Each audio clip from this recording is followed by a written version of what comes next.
Imagine this. You've been meditating for months, maybe years.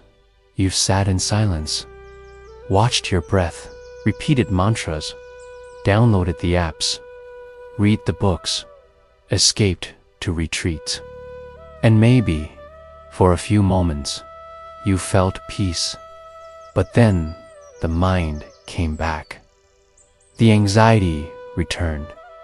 The seeking returned. The feeling that something is still missing returned. Now, here's the uncomfortable question.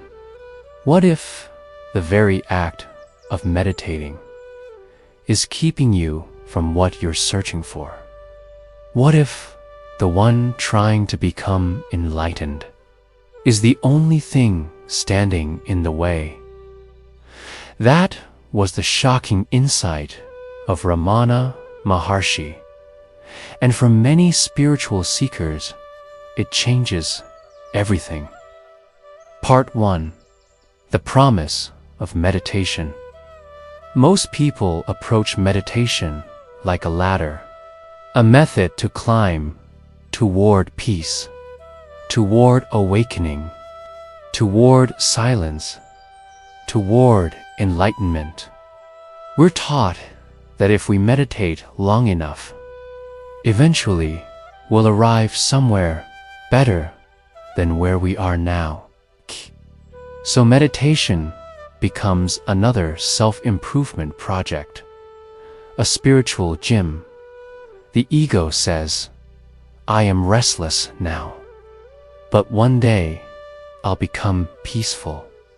I am unconscious now, but eventually I awaken. I am incomplete now, but through practice I'll become whole. And at first, meditation seems to work. Your nervous system calms down, your thoughts slow, you become more aware.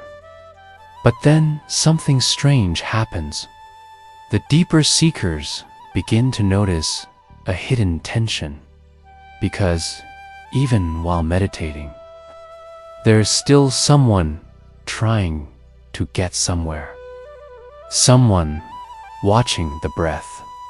Someone trying to silence the mind.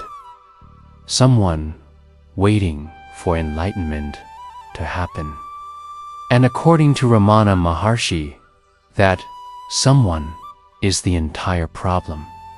Not because meditation is bad, but because the meditator itself is the illusion.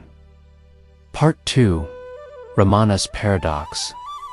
Ramana Maharshi never rejected meditation completely, but he pointed to something radically deeper. He said, the problem with most meditation is that it assumes you are separate from what you seek. Listen carefully to this quote from Ramana. Meditation is possible only if the ego is kept up. Who is meditating?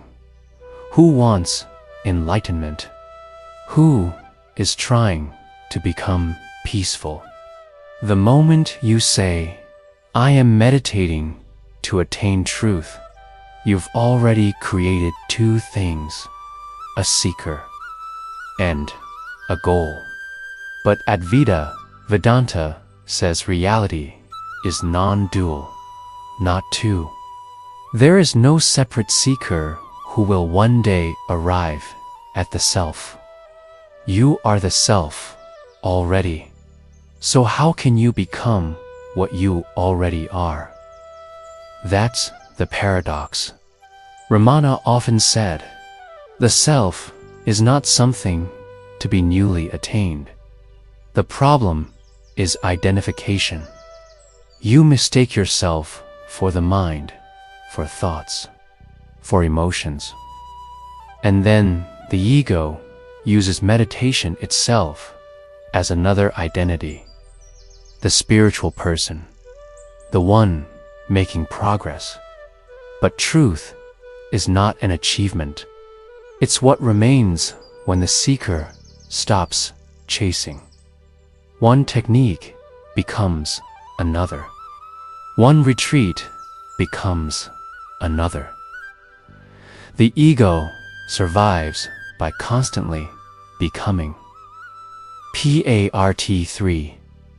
Meditation v. Self-abidance.